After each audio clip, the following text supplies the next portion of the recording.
Hello, good evening. Merhaba. Merhaba. Kia ora. Kia ora from New Zealand. How are you today? We are good. Shannon is tired. Okay. Um, we met Shannon and Gina. Gina from Warmshowers. They are in Izmir now. We are in Alsancak having coffee, and I have some questions for them, just to check whether their bicycle tour is going well or not, or they enjoy Izmir or not. Let's have some questions about your cycling tour. First of all, where are you coming from? So we started in New Zealand in Nelson, but we've been on holiday for nearly 3 months, and during that time we've cycled all through the UK, United Kingdom, and then to Iceland, and then we flew to Istanbul. And for the last 2 weeks, we've been cycling along the coast through Gelibolu and Çanakkale, and now we're in Izmir. Okay. And after Izmir, where will you planning to go? So after Izmir, we will go around the peninsula and check out Ephesus. Yeah. And then we take a bus to Cappadocia, and we do a week bikepacking in Cappadocia. After Cappadocia, we go down to Antalya and cycle along the southern coast. So we're excited to see Cappadocia and the Mediterranean. Okay, good. And how you prepare yourself for this bicycle tour?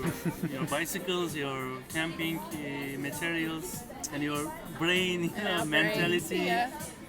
So I suppose in New Zealand we live in a place where cycling is quite popular, and we did lots of little trips over the last few years, like overnight trips where we would camp and buy bags so we could like mount all our gear on our bikes, and then 2 years ago we did a 3-week trip around the bottom of the South Island in New Zealand, and that kind of gave us a bit of confidence about longer trips and how often you need to eat food and to drink water, and I don't think we had any mechanical problems on that trip.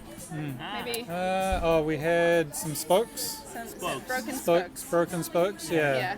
But we get to the next city and the bike mechanic fixed those for us. Yeah, and we've had that on this trip as well. Yeah. How is it easy for you to have a holiday, a leave from your work? Because it's a problematic issue for us also. Is it a lot for you on your country to have a leave? Yeah, we're very lucky. We work for the same company, an engineering firm, and it's in our contracts that we could take up to 6 months unpaid leave. So we've taken advantage of that. So yeah, we're quite lucky in that space. Yeah. And how do you find the road conditions in our country or other countries? Do you feel safe, first of all? Absolutely. No. So we've had a really good trip so far. We've had a mix of all of the different roads. We've been on some of I think the D roads. Yeah. And they're big and they're busy, but they have a nice big shoulder. It's almost like a whole nother lane. And all of the vehicles and the trucks give us lots of room when they go past. So those have actually been pretty good. And then otherwise it's just lots of small country lanes and some gravel roads. But the Turkish drivers are really nice. Yeah, people have a habit of honking when they pass in Turkey, which is a surprise to start with, because in New Zealand people only honk if they're angry. So here now we're accustomed to it. When the big truck honks when it goes past you, it doesn't give me a fright anymore. Do they invite you to a chai, to tea on the villages? Maybe this is. Oh my goodness! Yeah. It's been wonderful. The Turkish hospitality is amazing. The Turkish people, the warmth and the generosity. It's been very moving. It's very powerful. Yeah, we've had several experiences where out of the blue people have offered us food and chai. I've been gifted a headscarf, a beautiful headscarf in one of the little villages we passed through. Everyone's been really keen to chat and meet us, which has been so nice. And what do you advise for the volunteers that want to have just such kind of bicycle tour, maybe world tour? how can we encourage them to not too afraid of this kind of tours? How they can prepare themselves for such a tour?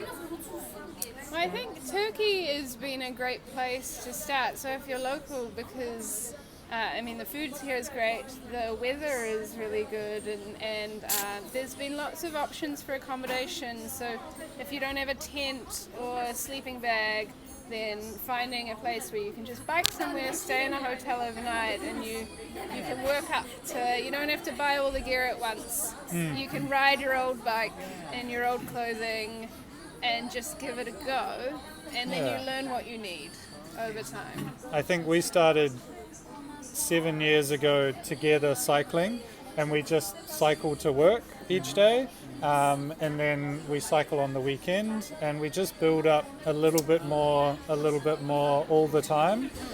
So start small and have aspirations and dreams, and you get there gradually over time. Yeah, you don't need the really fancy bike or the really special Not gear. expensive bicycle equipment, everything. Yeah. Just average is okay. Oh yeah, Let's start absolutely. with the top. Our bikes are very average, Yeah, but yeah. they've been going for 7 years and Taking us around the world. 5,000 kilometers.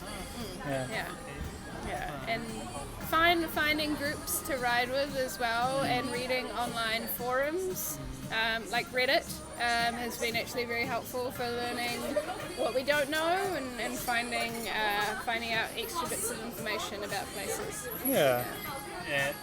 It is good for us to advise Reddit for the people, and this is the platform that they can read some articles about the routes, the paths, and also we will also add some information about Eurovelo 8. Yeah. Because it's a good thing that we can promote more in our region. That you also take the Eurovelo. Yeah, we're very excited to do that. We're starting on that tomorrow, out to Izmir. Okay. Yes. Thank you. Yeah, thank Enjoy you very your much. trip. Guli guli. Say- Teşekkürler. Thank you. Guli guli.